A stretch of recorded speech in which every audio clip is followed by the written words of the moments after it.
He sees a basketball game. She sees a brand. Those words did not come from a tabloid writer. They did not come from a royal correspondent with a grudge. They came from someone described as a friend of the couple. And they reached us through Rob Shooter in his Naughty But Nice newsletter, dated the 15th of June. They were not said about a contract. They were not said about a courtroom. They were said about 8 rows of seats at a basketball game.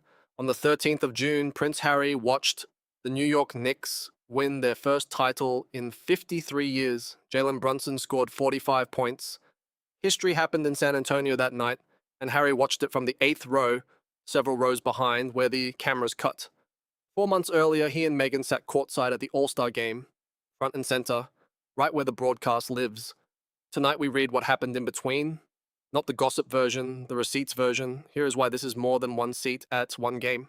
A seating chart on its own means nothing. Where a person sits at a basketball game should never define their worth. We agree on that completely. But this is not really about comfort or sightlines. In the American celebrity economy, the front row is a product.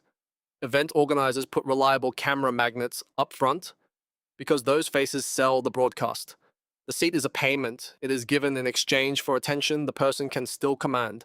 So when a placement moves, it is worth asking what moved it. The honest answer is not one thing. It is many things arriving at once from completely different directions.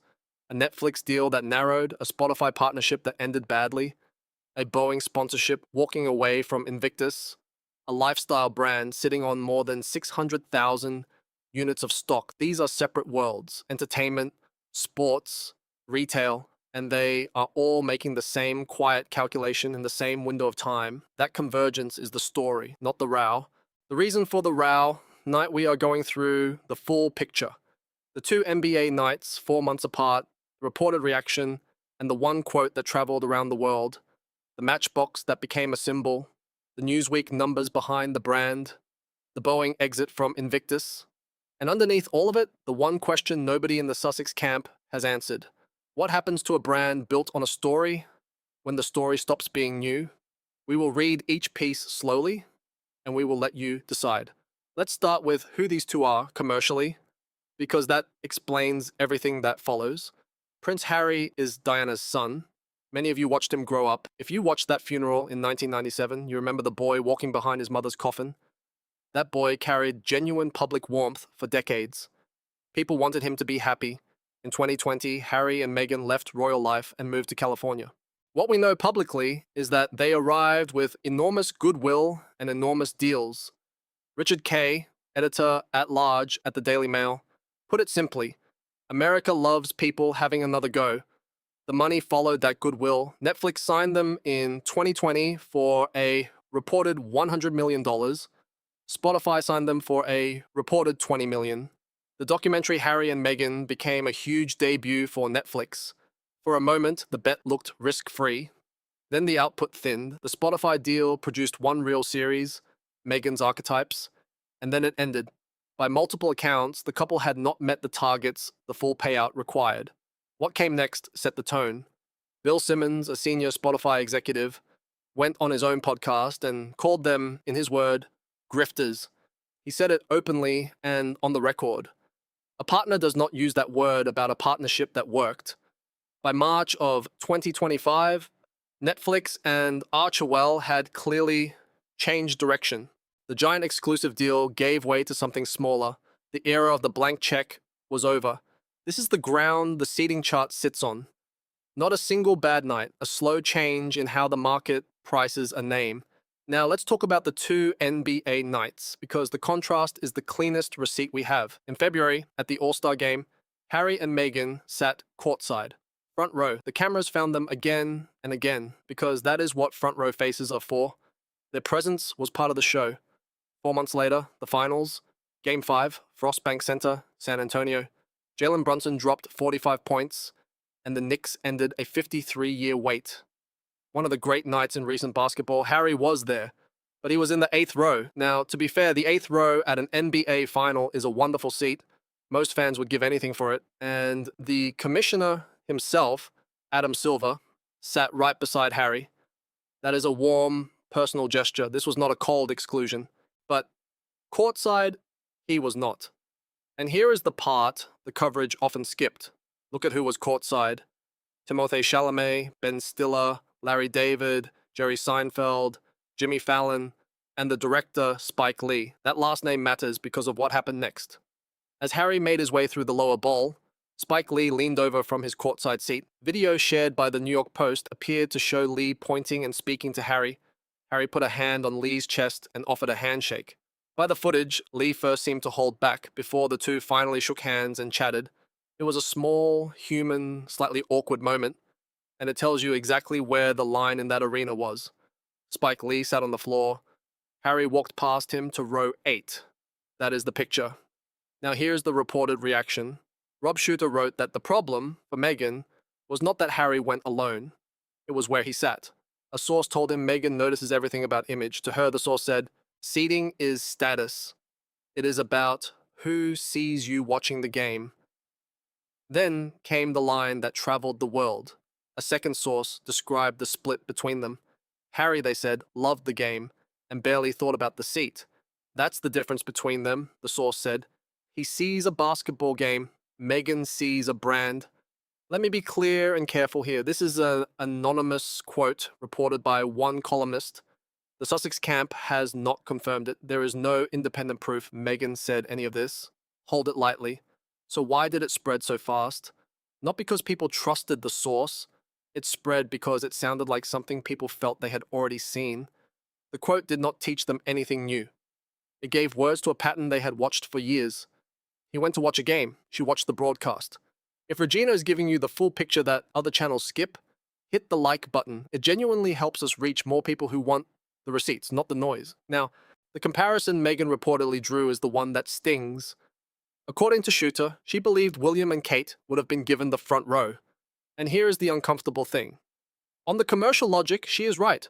William and Kate sit courtside at these events because they are backed by a living institution. The British monarchy is one of the most recognized brands on earth. When the Prince and Princess of Wales show up, the event gains by having them. They sit exactly where the cameras cut because their presence pays for itself. The Sussex proposition is built differently. It was built on leaving, the interviews, the memoir, the documentaries, the ongoing story of the departure. That is a story brand, not an institution brand. And here's the problem with story brands. Stories age. Drama becomes familiar. New becomes old. The pattern suggests the market has started pricing that aging in, and it shows up everywhere you look. Now, let's talk about the matchbox, because it became the perfect little symbol.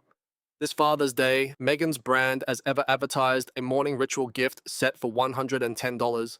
Inside it, among the candle and the tea and the honey, was one limited edition matchbox. A matchbox, the thing that holds matches, the object you can buy in any shop on earth for pennies. The joke wrote itself, and 1,000 people online wrote it. But the joke is not the interesting part. The matchbox is interesting because it shows how the whole brand works. The object is worth pennies. The price is paid for the name on the box. A matchbox is cheap. The name on the box is the price. That model only works while the name stays strong, and the name is the one thing the brand does not control. The market decides what it is worth. So what is the market saying? Let's go to the numbers because this is where it stops being opinion. In January, a glitch on the As Ever website exposed its stock. Newsweek and others reported more than 650,000 units sitting in inventory by retail price, roughly $21.8 million of product. Then the traffic. Newsweek, using similar web data, found about 392,000 American visitors across 5 months. Their correspondent on this, Jack Royston, tracked the slide month by month. American visits fell from around 108,000 in December to about 61,000 by April. More than 600,000 items, fewer than 400,000 visitors, and not every visitor buys. That gap is the whole problem in one line. Meghan ships only inside America right now, so the American number is the one that counts. And the American number went down. It gets sharper. In March of 2026, Netflix quietly withdrew as an equity investor in As Ever. The streamer that helped launch the brand stepped back from owning a piece of it. Meanwhile, her show with Love Meghan has not been renewed, and its later episodes fell out of the top 1,000 watched titles. Think about what that exit means. An equity investor does not just buy ads, it buys a share of the future. When that investor steps back, it is making a judgment about that future. Netflix knew the brand from the inside, and from the inside, it chose to own less of it. A $100 million Netflix deal narrowed, a Spotify partnership gone, a Boeing sponsorship walking away. That last one deserves its own moment. Subscribe to Regina and drop a comment below. Do you think the seat was a deliberate message or just an ordinary logistics decision the internet turned into a story? Both readings are defensible. Tell us which one you hold. Boeing was a presenting sponsor of Harry's Invictus games in Vancouver in 2025. It had announced a long-term partnership back in 2023. Now, Boeing has confirmed it will not take part in the Birmingham games in 2027. Companies leave sponsorships for many reasons. That is true and worth saying, but the timing matters. Author Tom Bauer, in his book Betrayal, raised hard questions about how Invictus money was spent, and Birmingham, by multiple reports, has only a handful of named sponsors so far.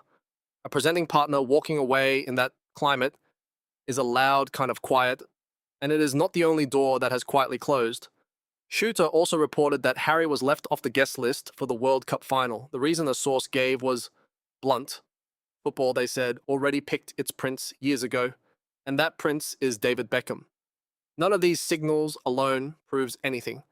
A seat can be logistics, a sponsorship can be a budget cut, a traffic dip can be seasonal. Each one by itself is just noise. What makes this different is that they all point the same way, at the same time, from different worlds. Picture 6 different rooms, a streaming office in Los Angeles, a boardroom at Boeing, a sponsorship team in Birmingham, a retail warehouse in California, a polling desk at YouGov, and the seating crew at an arena in Texas. None of them spoke to each other. All of them reached the same number. That is what 8 rows really measured.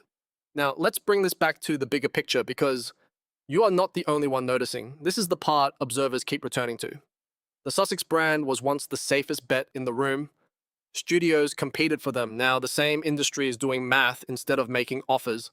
Newsweek has spent 2026 tracking this with hard data, not guesswork. Their reporting paired the traffic slide with a popularity slide. By YouGov's measure, her net approval in America fell hard. It went from plus 15 in the third quarter of 2025. By the first quarter of 2026, it was plus 2, 13 points in 2 quarters. Correlation is not causation, and Newsweek said so plainly. The popularity dip and the traffic dip could be coincidence, but they move together, and when 2 lines fall in step, the people planning the next campaign tend to notice. Think about what a market signal actually is.